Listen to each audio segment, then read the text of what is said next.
Hello friends, welcome back to my channel. আশা করি তোমরা সবাই খুব ভালো আছো আর সুস্থ আছো।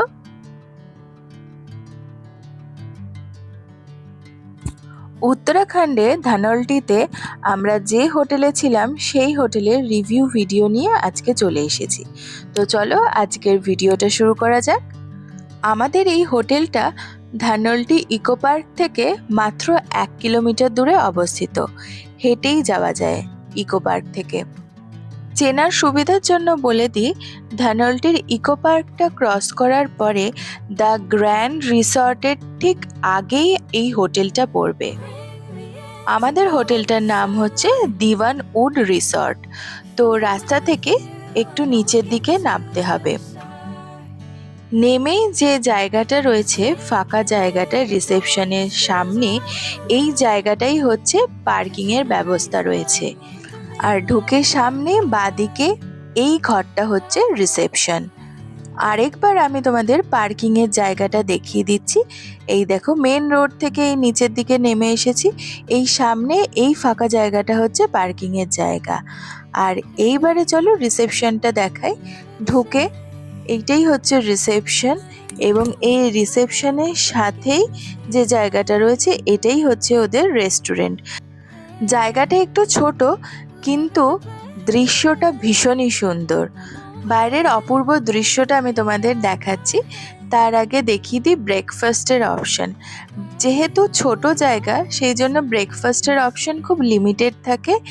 3-4টে মতন অপশন থাকে। তাও ব্রেকফাস্ট, লাঞ্চ এবং ডিনার ওদের মেনু দেখে তুমি যা খেতে চাইবে সেটা ওনারা বানিয়ে দেন, এবং খাবার খুবই ভালো, পরিমাণও মোটামুটি ভালোই দেন। শুধু ভাতের পরিমাণটা একটু কম। তো এবারে চলো বাইরেটা দেখাই। এটা হচ্ছে রিসেপশন এবং রেস্টুরেন্টের সাথে লাগোয়া একটা ব্যালকনি। সেখান থেকে দেখো কি অপূর্ব দৃশ্য দেখা যাচ্ছে, অদ্ভুত সুন্দর, শুধু মনে হবে চোখ মেলে তাকিয়েই থাকি।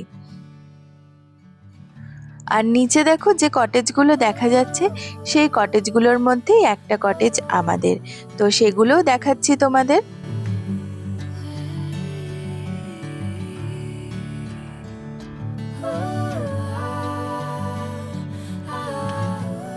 রিসেপশন থেকে বেরিয়ে আমাদের কটেজে যাওয়ার জন্য নিচে যেতে হবে। এখানে টোটাল 5টা কটেজ আছে, আর প্রত্যেকটা কটেজ পাহাড়ের ধাপে ধাপে করা আছে। আর আমরা যেহেতু বুক করার সময় বেস্ট ভিউ চেয়েছিলাম, সেই জন্য আমাদেরকে একদম নিচের কটেজটা দেওয়া হয়েছিল। তো বেশ অনেকটাই কিন্তু নিচে নামতে হবে।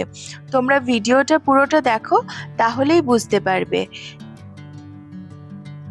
আমি এখানে একটা কথা বলে রাখবো, যদি কোনো বয়স্ক মানুষ আসতে চান বা কারুর হাঁটুতে সমস্যা, পায়ে ব্যথা আছে, তারা এখানে বুক করার আগে একবার একটুখানি ভেবে নেবেন বা ভিডিওটা একটু দেখে নেবেন, কারণ নিচে নামতে সত্যিই কষ্ট হয়। একবার নামলে দ্বিতীয়বার ওঠার কথা কয়েকবার ভাবতে হয়।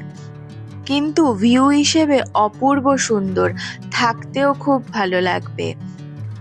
তবে এদের এখানে রুম সার্ভিস আছে। যদি উঠতে অসুবিধা হয় তাহলে কিন্তু ওনারা রুমে খাবার পৌঁছে দিয়ে যায়, বা যেটা দরকার সেটাই পৌঁছে দেয়। এই হচ্ছে আমাদের কটেজ। এইবারে চলো কটেজের ভেতরটা কেমন সেইটা তোমাদের সাথে শেয়ার করছি।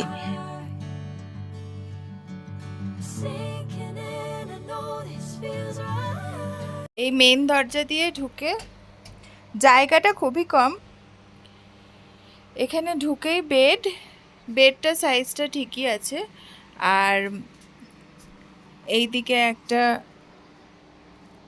টেবিল আছে, চেয়ার আছে, এখানে চা কফি রয়েছে, এদিকে টিভি আছে, আর এখানে একটা ফ্যান আছে, ওয়াল ফ্যান। আর এইদিকে আছে ব্যালকনি। আর এইখানে রুমের এই সাইডে রয়েছে বড় মানে উইন্ডোই, কিন্তু এখানে হচ্ছে যে যদি গরম লাগে, যখন এখন যেমন ভীষণ গরম, সেই জন্য এখানে একটা জালির উইন্ডো রয়েছে। উইন্ডোটা খুলে এই জালির উইন্ডোটা রাখা যেতে পারে, তাহলে ঠান্ডা হাওয়া আসে।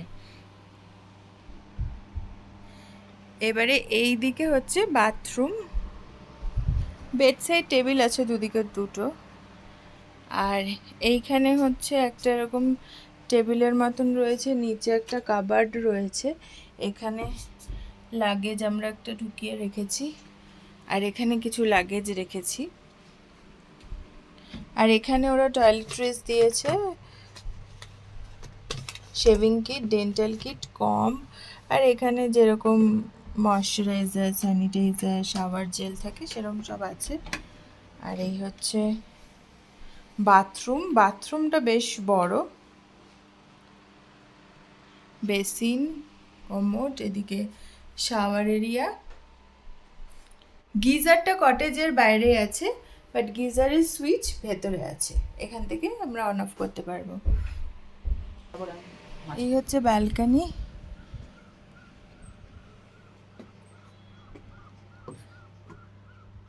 ব্যালকনিতে এরকম দুটো চেয়ার টেবিল রয়েছে, ব্যালকনিটা বড়ই আছে, আর ব্যালকনি থেকে প্রচণ্ড ভালো ভিউ।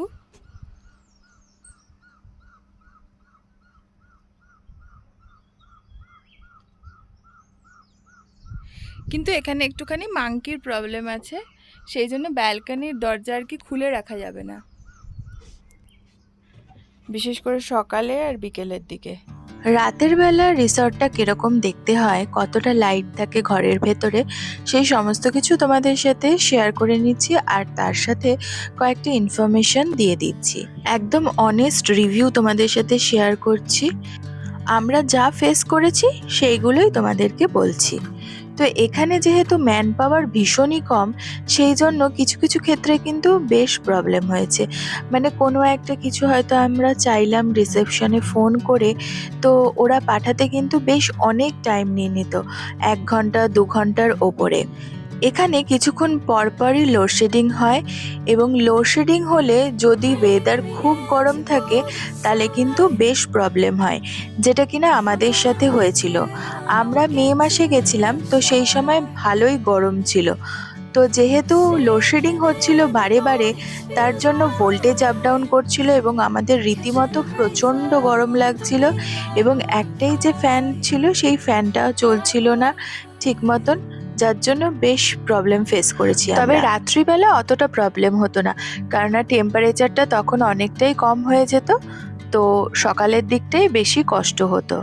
ওয়েদার ভালো থাকলে এই জায়গাটা কিন্তু ভীষণই মনোরম এবং খুব শান্তিপূর্ণ, শান্তশিষ্ট একটা জায়গা, খুবই ভালো লাগবে। সিজন অনুযায়ী হোটেলের ভাড়া ডিপেন্ড করে, আর আমরা যখন ছিলাম মে মাসে সেই সময় এখানকার ভাড়া ছিল 5,000 টাকা। সমস্ত কিছু ডিটেলস তোমাদের সাথে শেয়ার করলাম, কেমন লাগলো জানিও, যদি ভালো লাগে তাহলে লাইক করে দিও, কমেন্ট করে জানিও, আর চ্যানেলটা অবশ্যই সাবস্ক্রাইব করে এবং তার সাথে সাথে বেল বাটনটা ক্লিক করে দেবে, তাহলে আমার নতুন নতুন ভিডিওর আপডেটসগুলো পেয়ে যাবে। আজকে তাহলে টাটা, নতুন একটা ভিডিওর সাথে খুব তাড়াতাড়ি দেখা হচ্ছে।